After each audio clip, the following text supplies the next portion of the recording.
সবাই তো ময়দা দিয়েই কেক বানায়, আজকে আমি আটা দিয়ে কেক বানাবো। আটা দিয়ে কেক যে এত সুন্দর হয়, না বানালে কেউ বিশ্বাসই করবে না। প্রথমেই আমি হাফ কাপ চিনি আর 1 কাপ গরম দুধ দিয়ে ভালো করে গুলে নিয়েছি। এরপর আমি 1.5 কাপ মতো আটা নিয়েছি। আটাটা ভালো করে এটাকে চেলে নিতে হবে, কারণ আটার মধ্যে অনেক সময় না গুটলি থাকে, তো সেই কারণে এটাকে চেলে নিয়েছি। আর এরকম এখানে যে 2 টাকার একটা কফির স্যাশে পাওয়া যায়, সেই স্যাশেটা পুরোটা নিয়ে নিয়েছি। আর দুধ দিয়ে ভালো করে একটা সুন্দর একটা ব্যাটার তৈরি করেছি।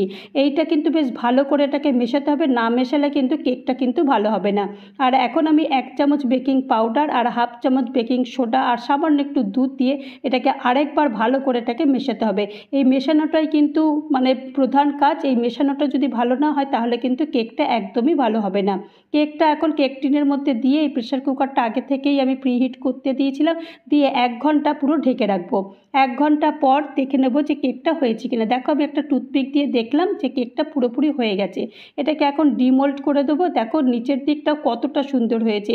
আর কেকটা একটু কেটেও দেখাই যে কেমন হয়েছে। কে বলে যে আটা দিয়ে কেক হয় না।